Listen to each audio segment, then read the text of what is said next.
it's like speaking an English accent, but like you're really mad and just like say anything.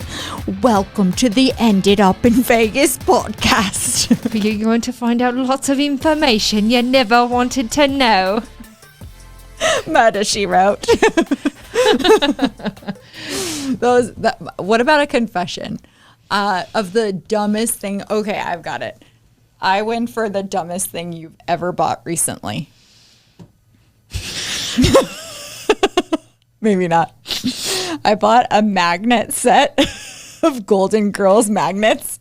And I was like, with every little piece of the magnet set the other night, and I usually get these as like cute little gifts from like Marshalls or something to like throw in a little like as a gag gift. But I was like, nope, I want them. So I rip open the box and I'm putting them on the refrigerator, and they're like all these teeny tiny magnets that are like the size of my finger, and like a teacup and like a piece of like cream what's it called? Cheesecake, and like a little palm tree. And I'm like, for what purpose did I spend my money on this? So I added all of them to the fridge. Maybe I should share this. I ordered like a breath analyzer. You did? Amazon. For like bad breath? Oh my God, Megan, this is fantastic. Are you going to share it with me? I don't even know if it works, because it's like, even after I brush my teeth, it's like, your breath is terrible. I'm like, I'm going to be single forever. Well, or you'll be in a relationship and your boyfriend will say to you, did you put pickled onions in your salad today? Maybe you should stop eating garlic and onions. Yes, I sure did. Aluminiums or whatever they're called. Do you still love me? Yeah, and it's like all the instructions are in like Korean or Japanese or something.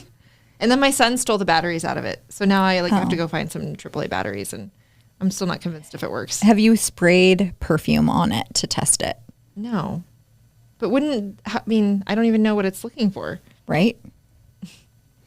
Like, yeah, what's Maybe it just measuring? like fresh air? Maybe just like... I don't know. But I'm like, maybe I should just go around, because you remember like with the face masks? Uh-huh. And I was like, is this the mask, or is this really what I've decided that I just need to invest in Listerine strips. We tried to find them that one day. And they didn't have them. Yeah. Yeah. Are there holistic Listerine strips? What's going on with my hair right now? I don't know, but I ordered some like breath probiotics that are in my purse, and I think I've taken 3 times. Like something has to. What's the one thing about getting older that you never anticipated?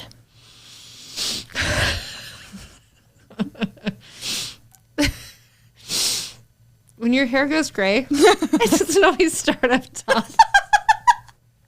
I had one. I know this is mellow. I'm going to keep it PG. I had one gray hair in this eyebrow, and I was like, no, you fucking don't. At least it wasn't one gray hair. I plucked it right out. It was in your bikini whole. It was the whole length. I was like, how long you been there, sir? Did you see the reel of the guy that was like plucking his girlfriend's one hair that grows out of her forehead? No. And I was like, I am just so glad that I don't have hair growing out of my forehead. Mm-hmm.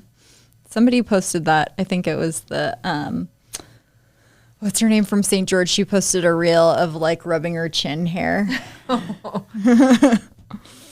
Mine is my neck. I never anticipated.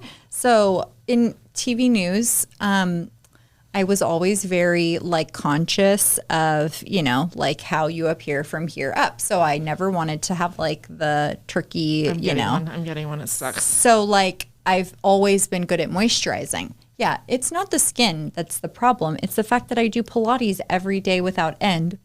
And like every muscle now in my shoulders and in my neck. I noticed that from our last branding photos. Your neck looks fine. It's really harsh in pictures, actually. I've noticed, like, even in pictures from the wedding or whatever, like, I'm starting to get a little bit of a turkey neck down here. And I'm like, I'm a friend of mine at work at Beezer was showing me videos of threading a long time ago, 7-8 years ago. And I was like, I would never do that. And I'm like, you're like, I would do that. There's not much I wouldn't do.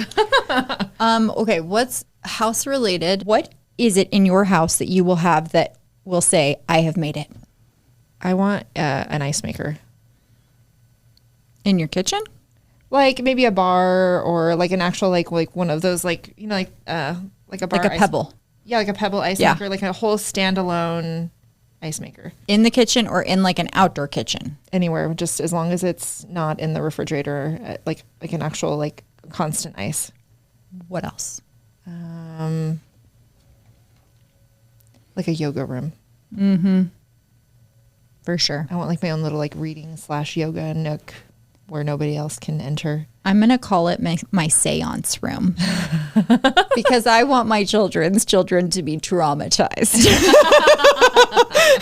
I think if they knew that Grandma Nicci had a seance room, like that would throw a lot of people off. They would never come in there. She was a witch. No, mine is an outdoor shower. I feel like mine is backyard things. Like outdoor shower and a nice pizza, like not just like a pizza like oven, a fire oven, like a wood burning built-in specially made pizza oven in the backyard. With like, that's why I asked with the ice. I would also want the pebble ice machine out there. Remember when we saw that house that had like the indoor outdoor living room and kitchen? Was that the house that it was insane in St. George? Yeah, the last one. Yeah, it had like an indoor outdoor kitchen. That place is amazing. Yeah, and I mean, like my dreams of houses are not as grandiose as they once used to be. Like those houses are great, and I love to go look at them, but I don't like lust after that or whatever. I feel like, but that theater, yeah, you need a $200,000 theater. Yeah, I think that would be like if I really made it, then that's something I would have. I think I would either rather have that, but like a nice home gym and like my own little like niche. Kitchens are really important to me. I want another blue star. Oh range. Yeah. Okay, let's do a manifestation. Let's end this on a manifestation. We've been going for so long. Has it really been an hour and 18 minutes and 38 seconds? Does that include Ken's podcast too? No. Okay. What is one thing that you want to put out in the universe that you want to have?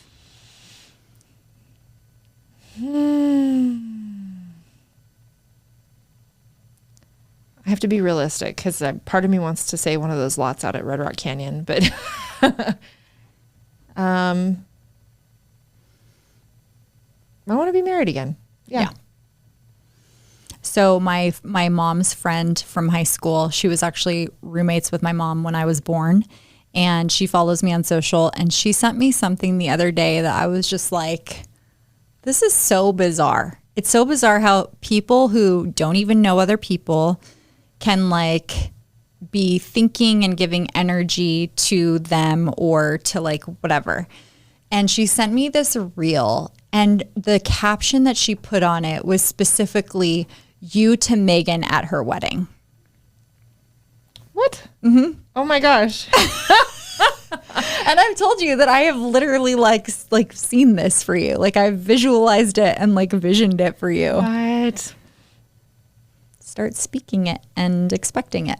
Yeah. I'm not stressed about it. I'm not like upset about it. Like it'll happen if it happens. And if it doesn't, my life is great, you know? But yeah, I think that like if that would be the next thing I could have in my life, I would want that. Yeah. And a beach house. Yeah. Or a lake house. And I think that too, like, I think that's one of the beautiful things about our partnership is like, you know, where do we see ourselves in 5 years or 10 years? And the important part of like why we got together was like, there was no, I don't think either one of us has expectations that everything is going to be just the way that it is forever. Mm-hmm.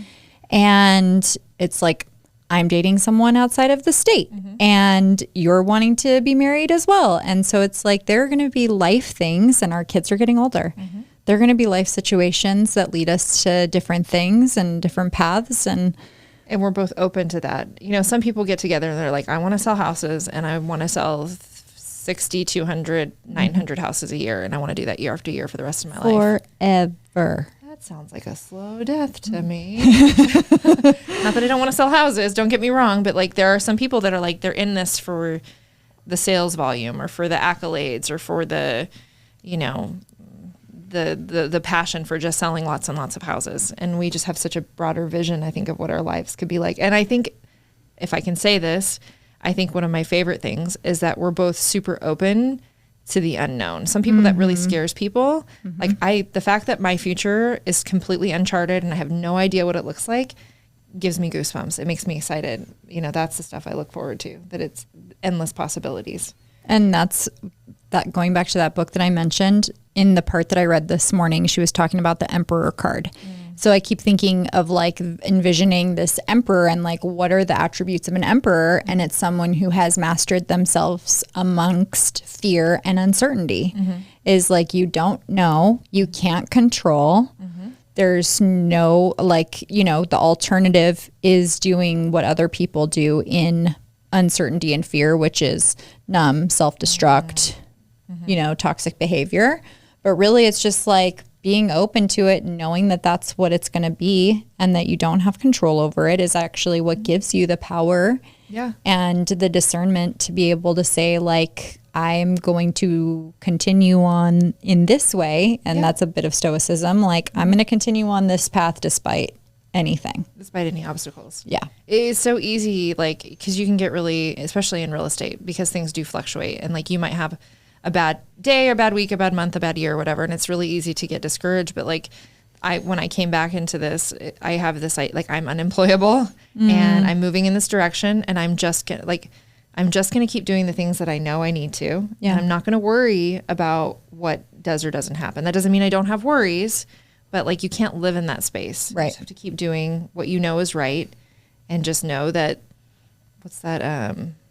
Gosh, there's a saying, and I wish it could come to me, but like, chance favors the prepared. I don't know. Like, you know what I mean? Like, it's like, if we just keep doing the right things, eventually it's all going to come together. Yeah. If I can manifest something though, it's the videos that we were gonna start doing on the real estate remodels. Like, that's the one thing I'm probably most excited about doing, and I really want to make sure that we get to do that, because I think that there's so many opportunities. And I was even thinking of, like, I think I sent this to you a while. There's a blogger, an Instagrammer that did like these, did a series on Instagram where she was like looking at MLS properties or whatever. And I was like, maybe it's even something simple as like having something on Instagram of like the listings that came on the market this week that we would love to remodel. And maybe it's just like a walkthrough tour on stories. But like the videos that I think that there's something there. I really do. Like tours of houses that need to be saved. There is. I just need to figure out a way to expedite it so that it doesn't take as much time as a traditional. That's what I was thinking. Like, how can we make this more seamless, like an easy thing for you, so that you're not hitting a roadblock of like, it takes a lot of time for you to do it. So then it goes to the back burner of the actual paying clients and the stuff that needs to get done. Yeah. So I think it comes down to using the right program with the right AI software so that you don't have furry backgrounds for walls. All right. All right. We'll see you next time. Bye.